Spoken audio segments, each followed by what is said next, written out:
안녕하세요. 오늘은 자동차로 배달하는 법에 대해서 얘기해 보겠습니다. 저는 원래 전기자전거로 배달하고 있습니다. 최근에 자전거 짐바지 부분에 문제가 생겨서 현재 부품을 기다리고 있는 상황입니다. 임시 방편으로 자동차를 이용해 배달을 하고 있고요.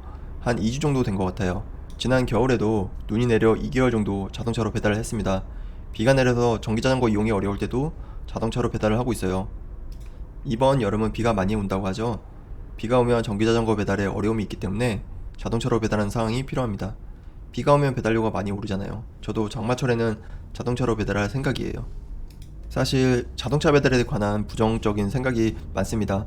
저 또한 배민커넥트 쿠팡 이츠의 시작이 자동차 배달이었고, 자동차 배달은 효율이 떨어지고 돈이 되지 않는다는 생각이 컸습니다. 하지만 지난 겨울 2개월 정도 차로 배달을 하면서 자동차로 하는 방법을 저 스스로 터득했고, 현재 2주 정도 한 상태에서 점점 방법을 찾아가는 것 같아요. 전기자전거와 자동차는 똑같은 방식으로 배달하면 안 되는 것을 알았어요. 여러분도 아시겠지만 저는 배달 고수가 아닙니다. 전기자전거도 그렇고 자동차도 그렇고 운전 실력이 대단히 좋은 편도 아니고 제 차는 경차라 빠르지도 않습니다. 순간 판단력이 뛰어나지도 않고 길을 엄청나게 잘 아는 것도 아닙니다. 다른 분들도 저처럼 충분히 할 수 있기 때문에 평범한 저의 자동차로 배달하는 방법이 다른 분들에게도 도움이 될 것 같아 이렇게 영상을 만들어 봤습니다. 일단 배달은 오토바이를 따라올 수 없습니다. 그리고 자동차가 경제적인 면이 강점인 전기자전거를 앞서는 것도 아닙니다. 이 영상은 자동차로 배달하고 싶은 사람, 자동차로 해야 되는 사람들을 위한 영상입니다. 자동차 배달을 권장하는 영상이 절대 아닙니다. 지금 자신만의 방법으로 잘하고 계신다면 이 영상을 안 보셔도 됩니다. 하지만 굳이 따라하지 않아도 생각의 관점이 전환될 계기가 될 수도 있습니다. 응, 나도 저렇게 하고 있어 라고 비슷한 생각을 가지고 계신다면 작은 응원도 해주시면 감사하겠습니다. 먼저 지난 영상에서 얘기한 것처럼 운송수단의 장단점을 파악하고 단점을 줄이고 장점을 살리는 방법을 찾아야 합니다. 배달 어플의 특성을 생각하고 배달 지역의 특성도 고려해 봐야 됩니다. 배달로 많이 사용하는 오토바이, 전기자전거와 비교하면서 자동차의 장단점을 알아보겠습니다. 자동차의 단점은 첫 번째, 차가 막히는 상황에서 취약합니다. 차가 막히면 배달 시간이 많이 소요됩니다. 두 번째, 주차 문제가 있습니다. 오토바이처럼 매번 가게 앞에 주차하기 힘들고 또 좁은 공간에 주차하기도 힘들죠. 주정차를 오래 하면 과태료도 발생할 수 있고 난감한 상황이 생길 수도 있죠. 그리고 주정차를 하면서 소요되는 시간도 생기게 되고요. 세 번째, 비용입니다. 기름값과 차량 유지비가 들죠. 가장 큰 단점 중에 하나이지 않을까 생각이 듭니다. 그러면 장점은 어떤 게 있을까요? 첫 번째, 배달 음식을 안정적으로 실을 수 있습니다. 오토바이와 전기자전거는 턱을 넘거나 울퉁불퉁한 도로를 다니면 음식이 흔들려 훼손될 우려가 있습니다. 자동차는 부피가 큰 음식을 실을 수도 있고 더 많은 양도 안정적으로 실을 수 있어요. 다른 운송수단에 비해 온도 변화도 크지 않고요. 두 번째, 가장 빠릅니다. 교통 상황을 떠나서 자체 스피드로 보면 제일 빠릅니다. 세 번째, 주행 환경이 안전합니다. 운전자가 노출된 오토바이, 전기자전거와 다르게 자동차 안에 있기 때문에 눈, 비, 더위, 추위 등 주변 환경에 덜 민감합니다. 외부 환경이 나빠지면 오토바이와 자전거는 운행에 어려움을 겪기도 하고 체력 소모가 더 심해지고 속도가 느려지기도 합니다. 그럼 어떻게 단점을 줄이고 장점을 살릴 수 있을까요? 일단 차가 막히는 시간, 장소를 피해서 자동차의 스피드를 살릴 수 있어야 하겠죠? 그리고 주정차를 짧게 하고 부피가 큰 짐, 많은 짐을 실어야 하고 기름값을 최대한 아끼고 눈, 비가 와서 주행이 힘든 상황을 활용해야 합니다. 이번엔 배달 어플의 특성에 대해서 생각해 보겠습니다. 먼저 배민커넥트와 쿠팡이츠 배차 시스템에 대해서 알아보겠습니다. 배민커넥트는 AI 배차와 일반 배차 두 가지가 있습니다. AI 배차가 일반 배차보다 우선 배차가 됩니다. AI 배차는 주문이 들어온 매장과 가까운 라이더에게 배정을 해줍니다. 거절하면 다른 라이더에게 넘어가게 되죠. 그러면 AI 배차를 잘 받으려면 콜이 많은 매장 옆에 있어야 됩니다. 일반 배차는 전체 콜량이 많아 AI 배차에서 넘쳐서 콜이 쌓일 경우 또는 다른 라이더들이 기피하는 일명 유배지 콜, 똥콜들이 노출됩니다. 그리고 제 경험상 매장과 엄청 가까이 있을 경우 노출됩니다. 쿠팡이츠는 배차 방식이 AI 추천 배차밖에 없습니다. 라이더가 고를 수 있는 일반 배차는 없습니다. 배민과 쿠팡 배달비는 기본료 플러스 거리에 따라 거리 할증이 되는 구조입니다. 배민은 픽업지부터 전달지까지 가는 거리만 배달비를 책정해줍니다. 라이더의 현 위치부터 픽업지까지 가는 거리는 배달비로 책정하지 않아요. 그래서 내가 있는 위치에서 먼 위치의 음식점 픽업은 효율이 떨어져요. 쿠팡은 내 위치에서 픽업지, 전달지까지 가는 거리 모두 배달비로 계산해줍니다. 배민은 요금제가 비교적 체계적이라 기본료가 일정한 편입니다. 쿠팡에 비해 배달비의 변화가 적습니다. 주문이 폭주하거나 배달이 느려지는 특별한 상황을 제외하고는 배달비 상승폭과 하락폭이 일정합니다. 하지만 쿠팡보다 다음 콜 연계, 코스가 좋아 배달 수행하기 좋습니다.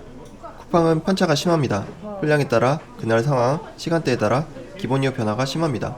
배민은 어느 정도 일정한 상한선이 보이는데 쿠팡은 콜량이 많을 때는 기본료를 엄청 올렸다가 콜량이 없을 때는 순식간에 기본료를 내립니다. 특히 눈비가 오면 배달비를 엄청 올립니다. 그리고 다른 라이더들이 기피하는 똥콜들도 배달비가 높은 편입니다. 배민은 쿠팡과 다르게 비마트를 운영하고 있습니다. 비마트는 단건 배달이 아니어서 오토바이와 자동차는 일반 배차로 3개까지 잡을 수 있습니다. AI 배차로는 2개까지 가능하고요. 간략히 정리하면 배민 AI 배차는 매점과 가까운 곳 라이더를 배정합니다. 배민 일반 배차는 콜량이 많거나 기피콜이 노출됩니다.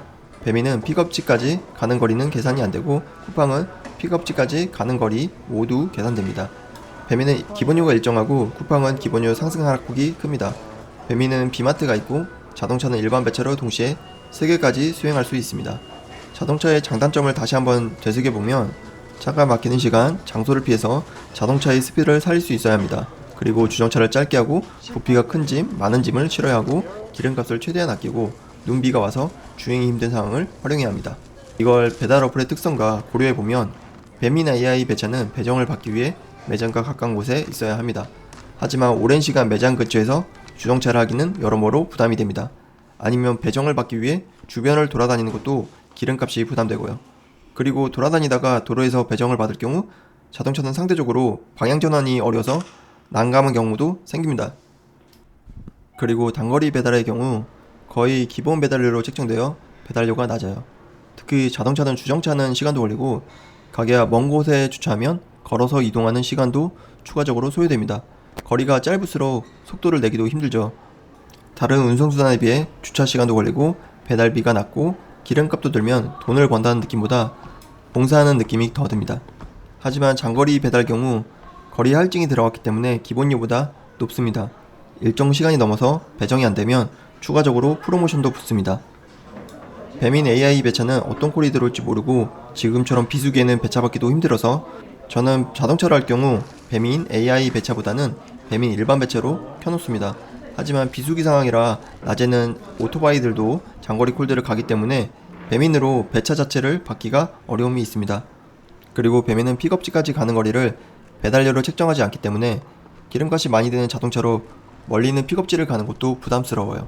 그래서 저는 자동차로 배달할 때 특히 평일 낮에는 단가 코스가 별로라서 사람들이 기피하는 쿠팡을 1순위로 배달해요. 원래 전기자전거로 할 때는 이래도 되나 싶을 정도로 먼거리 콜이 많이 들어와 거절을 많이 했어요. 하지만 자동차로 할 경우 일정 금액을 정해서 금액만 보고 배달을 해요. 보통 평일 낮에는 배달료 4,000원 이상 기준을 잡고 콜을 수락합니다. 픽업지가 멀어도 배달료를 책정해주기 때문에 전달지 배달을 하고 그 다음 콜이 없으면 진짜 배정받기 힘든 곳을 제외하고는 가급적 그 자리에서 그 다음 콜을 기다립니다. 만약 먼 곳에 있는 콜이 나에게 배정되었다면 그만큼 다른 라이더들이 기피하는 콜이고 배달료가 높을 확률이 높은 거죠. 만약 콜이 없어서 정체된 상태에서 콜을 받으면 주문과 동시에 배정받을 확률이 높아요. 기본적인 조리 시간이 필요하잖아요. 가까운 음식점 경우 조리 완료하기 전에 도착할 수 있어요. 그러면 조리 대기 시간도 길고 주정차에 대한 부담이 커집니다. 그래서 오히려 평일 낮에는 픽업지가 멀어야 배달료도 상승하고 가는 시간 동안 음식 조리도 이뤄지는 경우가 많아서 주정차도 짧고 기피콜이라 배달료가 상승될 여지가 있어요. 기피하는 콜은 보통 디콜이 안 붙는 콜, 한 번 가면 못 돌아온다고 해서 일명 유배지 콜입니다. 유배지 콜은 번화가 중심가보다 상대적으로 교통량이 많지 않아요. 거리가 멀어도 자동차가 속도를 낼 수 있어 픽업지까지 이동시간 10분, 전달지까지 이동시간 10분, 전달지까지 진짜 멀어도 20분 이내 도착할 수 있어요. 오히려 거리가 멀수록 자동차의 장점을 잘 살릴 수 있는 거죠.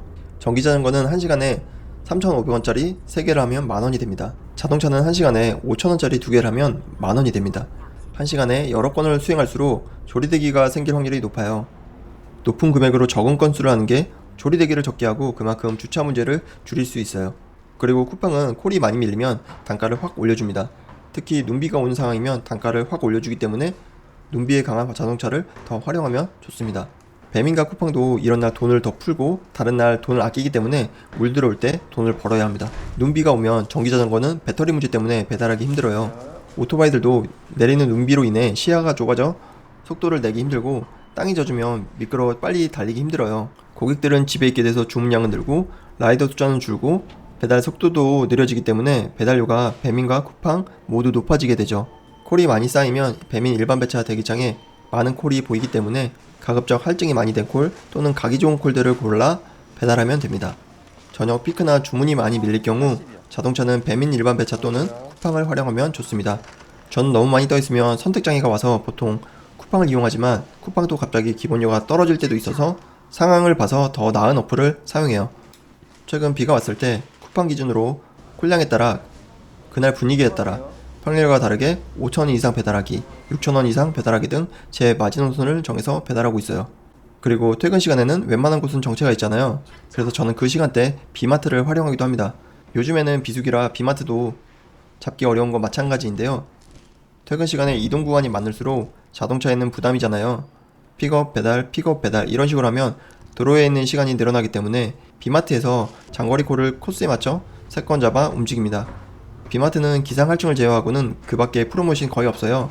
그래서 저녁 피크 시간대에는 라이더들이 비마트보다 음식 배달을 선호해요. 특히 장거리 비마트는 더더욱 피하기 때문에 콜만 있다면 코스가 맞는 3건을 잡을 수 있어요.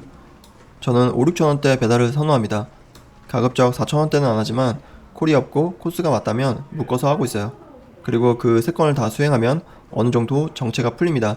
운 좋으면 한 번 더 3건을 하지만 요즘에는 장거리 3건 하기도 쉽지 않아요. 전기자전거는 주거지와 음식점이 밀집되어 있는 곳에서 가급적 단거리 위주로 배달하는 걸 선호해요. 저는 콜이 많을 때 더 범위를 좁히고 콜이 적을 때는 범위를 넓혀서 배달해요. 그래서 번화한 곳에서 배달을 많이 하고 있어요. 하지만 자동차는 전기자전거와 다르게 번화한 곳은 가급적 피해요. 주차하기도 힘들고 진입하기도 힘들어요. 오히려 번화가보다는 그 주변 또는 외곽, 시를 넘나드는 곳, 전기자전거 배달할 때 기피했던 곳들을 배달하고 있어요. 오히려 선호했던 곳은 피하고요. 전기자전거는 피크 시간대 중심지에 있으려고 노력했다면 자동차는 교통이 원활하고 배달료를 많이 주는 곳으로 가려고 해요. 지역을 떠나서 제가 정한 금액만 맞으면 가고 있어요. 결국 다른 라이더들이 기피하는 콜들을 하는 거죠. 지역뿐만 아니라 기피하는 음식들도 많이 해요. 피자, 케이크처럼 훼손이 잘 되는 음식, 부피가 크거나 무거운 음식 같은 경우죠. 제가 하고 있는 방법들이 다른 지역에서 통하는 건 아닙니다. 쿠팡 주문이 적을 수도 있고 교통 상황에 따라 달라지기도 하니까요.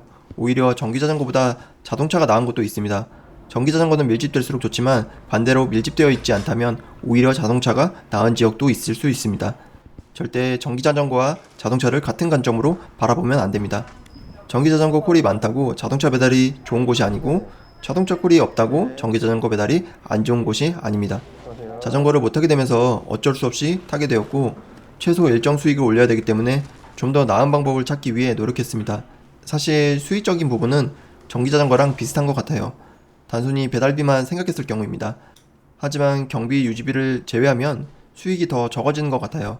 저는 대략적으로 배달비의 20% 정도를 기름값 등 유지비로 생각하고 있어요. 기름값을 제외하고 10만원을 벌기 위해서는 13만원 정도 벌어야 되더라고요. 그래서 좀 더 많은 시간을 써야 돼요. 이런 걸 생각하면 전기경차도 좋은 대안이 될 것 같아요. 괜찮은 전기경차 추천해주시면 감사하겠습니다. 마지막으로 하나의 팁을 덧붙이자면 배달은 일단 지리를 익히는 게 가장 중요합니다. 가급적 맵이나 지도를 최소한으로 보는 게 좋아요. 자동차로 넓은 범위를 배달하다 보니까 지리가 익숙지 않은 곳도 있어서 내비를 켜놓고 다니고 있어요. 내비는 보통 큰 길 위주로 안내하기 때문에 너무 믿지 말고 상황에 따라 골목길도 사용하고 길이 안 막히는 곳으로 다니는 방법을 연구하면 좀 더 빠른 배달을 할 수 있더라고요.